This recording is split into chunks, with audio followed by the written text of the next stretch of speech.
Captain কুল মহেন্দ্র সিং ধোনিকে হলুদ jersey গায়ে আইপিএলে কিন্তু আমরা লাস্টবারের মতন দেখতে চলেছি 2024 আইপিএলে। হ্যাঁ, তোমরা হয়তো বলবে যে ধোনি তো এখনো ঘোষণা করেনি, তাহলে তুমি কেন বলছো? হ্যাঁ, ধোনি ঘোষণা না করলেও আমরা কিন্তু অনেকেই জানি যে 2024 আইপিএলটা ধোনির জন্য তার ক্যারিয়ারের লাস্ট সিজন হতে চলেছে। 2023-এ একটা ধোনি রিটায়ারের সম্ভাবনা ছিল। 2023 আইপিএল শুরু হওয়ার আগে আগে সমর্থকদের মধ্যে একটা আভাস ছিল যে 2023 আইপিএলে মহেন্দ্র সিং ধোনি হয়তো রিটায়ার নেবে। সেই হিসাবে মহেন্দ্র সিং ধোনি কিন্তু যে স্টেডিয়ামে গেছে সেই স্টেডিয়ামে কিন্তু মহেন্দ্র সিং ধোনি তার হোম গ্রাউন্ড পেয়েছে এবং ফুল সাপোর্ট পেয়েছে। এবং 2023-এ চেন্নাই সুপার কিংস যখন চ্যাম্পিয়ন হলো, সবাই ভেবেছিল হয়তো ধোনির এবার হয়তো রিটায়ার হওয়ার সঠিক সময় এসেছে। কারণ এই সঠিক সময়টা হয়তো 2024-এও আমরা পাবো না, কারণ সেই সময় 2023-এ চেন্নাই কিন্তু চ্যাম্পিয়ন হয়েছিল। ধোনি কিন্তু একটা সম্মানের সাথে রিটায়ার নিতে পারতো, কিন্তু ধোনি সেখানে জানালো যে তিনি কিন্তু আরও একটা সিজন খেলতে চলেছে এবং 2024 আইপিএলে মহেন্দ্র সিং ধোনি খেলছে। এবং 2024 আইপিএলটা যে ধোনির কাছে লাস্ট, সেটা আমরা কিন্তু অনেকেই বুঝতে পেরে গেছি। কারণ শুধু 2024 আইপিএলে শুধু ধোনি রিটায়ার হবে না, ধোনির জার্সিটাও রিটায়ার হবে। কারণ ধোনির 7 নম্বর জার্সিটা তোমরা সকলেই জানো, বিসিসিআই অ্যানাউন্স করে দিয়েছে সেই জার্সিটা আর কেউ পড়তে পারবে না, সেই জার্সিটারও রিটায়ার হয়ে যাবে। 2023-এ যে মিনি অপশন ছিল 2024 আইপিএলের জন্য, যে মিনি অপশন ছিল 19শে ডিসেম্বর, সেই 19শে ডিসেম্বর চেন্নাই সুপার কিংস কোন কোন প্লেয়ারকে কিনলো তার পরিসংখ্যান আজকের ভিডিওর মাধ্যমে দেবো। এবং সম্ভাব্য প্লেয়িং 11 2024-এ কী হতে পারে, ধোনির নেতৃত্বাধীনে প্লেয়িং 11 কী হতে পারে সেটা তোমাদের সামনে তুলে ধরবো। প্লেয়িং 11টা সম্পূর্ণ আমার ব্যক্তিগত প্লেয়িং 11, এটা আমি আমার মতন করে বানিয়েছি। এবং টিম ম্যানেজমেন্ট কী করবে সেটা টিম ম্যানেজমেন্ট জানে, এবং মহেন্দ্র সিং ধোনি কাকে কাকে খেলাবে তারাই জানে। এবং তোমরা তোমাদের প্লেয়িং 11 কী হতে পারে সেটা অবশ্যই কমেন্ট করে জানাবেন। তাহলে চলো ভিডিওটা শুরু করা যায়। ভিডিও শুরু করার আগে যারা চ্যানেল নতুন হয়েছে চ্যানেলটিকে সাবস্ক্রাইব করে দেবেন, ভিডিওটি ভালো লাগলে অবশ্যই লাইক করে দেবেন, আর মূল্যবান কমেন্টটা করে অবশ্যই জানাবেন। তো চলো বেশি না বকে ভাট, লেটস স্টার্ট।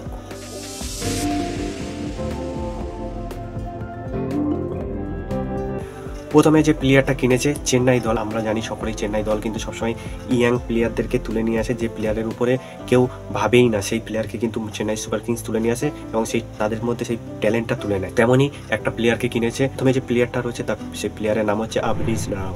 এই খেলোয়াড়টি ইন্ডিয়ার আন্ডার-19 ক্রিকেট দলের হয়ে খেলেছে এবং ঘরোয়া ক্রিকেটে হায়দ্রাবাদের হয়ে খেলে। উইকেট কিপার, একজন ব্যাটসম্যান, যার কেরিয়ারে ম্যাচ রয়েছে 162টি, রান রয়েছে 5500, স্ট্রাইক রেট 125.17, হাইস্ট রান 265, 34টা 50 রয়েছে এবং 100 রয়েছে 6টা।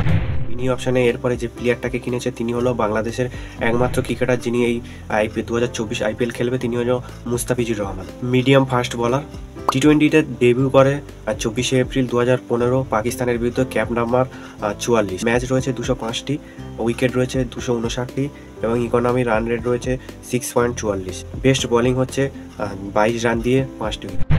এরপরে একটা নাম রয়েছে, সেটি একটু খুব উল্লেখযোগ্য নাম, তাকে কোনোদিন ভাবেইনি যে সেই প্লেয়ারটা এত দামে বিক্রি হতে পারে।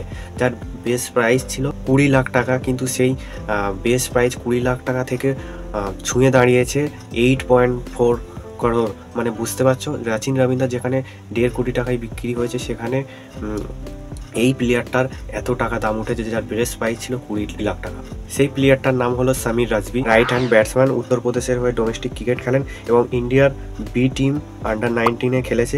ম্যাচ রয়েছে টি-20-তে 11টি এবং রান রয়েছে 295, হাইস্ট রান রয়েছে 75, নট আউট, স্ট্রাইক রেট রয়েছে 134.70 এবং অ্যাভারেজ রান রয়েছে 49. এরপরে যে নামটি রয়েছে তিনি হলো ডেরেল মিচেল। বিশ্বকাপে কিন্তু ডেরেল মিচেলের একটা ভালো পারফরমেন্স ছিল, সেই হিসাবে ডেরেল মিচেল যে একটা ভালো দামে বিক্রি হবে সেটা আমাদের কাছে জানাইছে। এই ডেরেল মিচেলের পিছনে কিন্তু চেন্নাই 14 কোটি টাকা খরচা করেছে, যার বেস্ট প্রাইস ছিল 1 কোটি টাকা এবং 14 কোটি টাকা কিন্তু চেন্নাই এই প্লেয়ারটার পিছনে খরচা করেছে। যা চেন্নাই এই মিনি অপশানে সব থেকে বেশি দামে যে ক্রিকেটার কিনেছে তিনি হলেন ডেরেল মিচেল। ডেরেল মিচেল হলো ব্যাটিং অলরাউন্ডার। টি-20-তে ডেবিউ হয়েছে 6 ফেব্রুয়ারি 2019 ইন্ডিয়ার বিরুদ্ধে, ক্যাপ নাম্বার 81, ম্যাচ রয়েছে টি-20-তে 56টি, রান রয়েছে 1069, হাইস্ট রান রয়েছে 72, নট আউট, অ্যাভারেজ রান হচ্ছে 24.86। নেক্সট যে প্লেয়ারকে কিনেছে যার বেস্ট প্রাইস ছিল 2 কোটি টাকা এবং 4 কোটি টাকায় কিন্তু চেন্নাই সুপার কিংস কিনে নিয়েছে। হ্যাঁ, কলকাতা থেকে কিন্তু চেন্নাইয়ে শিফট করে গেল এই প্লেয়ারটা। সেই প্লেয়ারটা কিন্তু ভারতীয় প্লেয়ার, যার নাম হলো শার্দুল ঠাকুর। হ্যাঁ, শার্দুল ঠাকুর, যিনি বোলিং অলরাউন্ডার। টি-20-তে ডেবিউ হয় 21শে ফেব্রুয়ারি 2018 সাউথ আফ্রিকার বিরুদ্ধে, ক্যাপ নাম্বার 73, ম্যাচ রয়েছে টি-20-তে 25টি, উইকেট রয়েছে 33টি, বেস্ট বোলিং হলো 27 রান দিয়ে 4 উইকেট। এরপরে যে প্লেয়ারটার নাম রয়েছে সেই প্লেয়ারটা সবচেয়ে উল্লেখযোগ্য একটা প্লেয়ার। এই প্লেয়ারটা সব থেকে আমরা মিনি অপশনের আগে সবাই ভেবেছিলাম সব থেকে বেশি দামের বিক্রি হতে পারে, তিনি হলো এই প্লেয়ারটা। কিন্তু তেমন কিছুই হয়নি।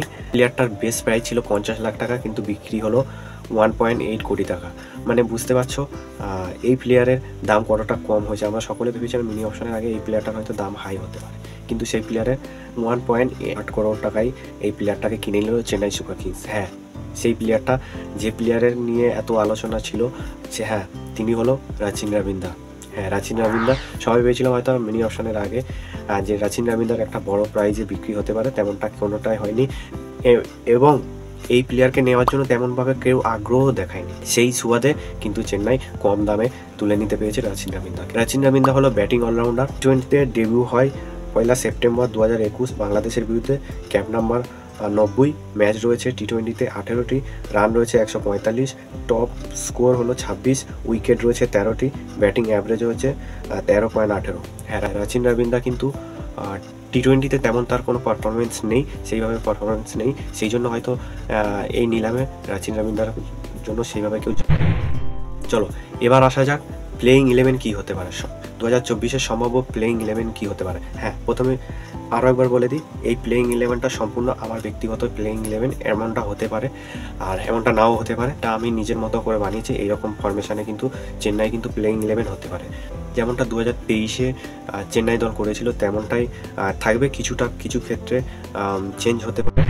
প্রথমে যার নাম হলো তিনি হলো ঋতুরাজ গাইকোয়াড়। হ্যাঁ, ঋতুরাজ গাইকোয়াড় এবং দ্বিতীয় হলো ডেভিড কনওয়ে এবং ঋতুরাজ গাইকোয়াড়ের কিন্তু 2023-এ কিন্তু একটা ভালো পার্টনারশিপ হয়েছিল এবং এই ওপেনিং জুটি কিন্তু ভালো রান তুলে দিয়েছিল।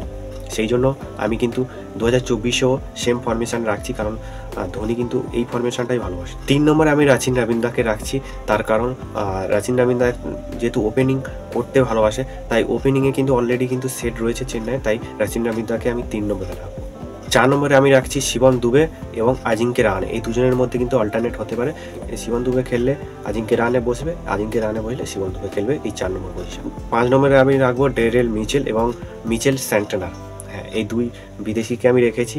যদি ডেরেল মিচেল খেলে তাহলে ডেরেল মিচেল কিন্তু 5 নম্বরে খেলতে পারে এবং মিচেল স্যান্টনার খেললে মিচেল স্যান্টনার কিন্তু 5 নম্বরে খেলতে পারে। দুজনেই কিন্তু ব্যাটিং অলরাউন্ডার। 6 নম্বরে আমি রাখবো রবীন্দ্র জাডেজাকে। 6 নম্বরে রবীন্দ্র জাডেজাকে রাখবো এবং 7 নম্বরে আমি মহেন্দ্র সিং ধোনিকে রাখবো, কারণ মহেন্দ্র সিং ধোনি কিন্তু ফিনিশার হিসাবেই কিন্তু খেলতে ভালোবাসে, তাই আমি 7 নম্বরে মহেন্দ্র সিং ধোনিকে রাখবো। 8 নম্বরে আমি রাখবো শার্দুল ঠাকুরকে, তিনি হলো বোলিং অলরাউন্ডার। 8 নম্বরে কিন্তু আমি শার্দুল ঠাকুরকে রাখবো। 9 নম্বরে তুষার দেশপান্ডে এবং মুকেশ চৌধুরী, বোলিং অপশান এটা। তুষার দেশপান্ডে এবং মুকেশ চৌধুরী এই দুজনের মধ্যে কিন্তু যে কেউ একজন কিন্তু সুযোগ পেতে পারে। 10 নম্বরে রাখবো দীপক চাহারকে। 11 নম্বরে রাখবো মাতিসা পাতিরানাকে। হ্যাঁ, মাতিসা পাতিরানাকে আমি 11 নম্বরে রাখবো এবং ইম্প্যাক্ট প্লেয়ার হিসাবে কিন্তু মায়েশ থিকসানাকে রাখবো। এই হলো আমার সম্ভাব্য প্লেইং 11। 2024-এ সম্ভাব্য প্লেইং 11 এমন হতে পারে চেন্নাই সুপার কিংসের। এবং তোমাদের কি মতামত তোমরা অবশ্যই কমেন্ট করে জানাও, তোমাদের প্লেইং 11টা অবশ্যই কমেন্টে লিখে জানাও। তো দেখা হচ্ছে অন্য কোনো ভিডিওর সাথে, ততক্ষণের জন্য টাটা। চ্যানেলটি অবশ্যই সাবস্ক্রাইব করে দেবেন নেক্সট ভিডিওর জন্য। টাটা।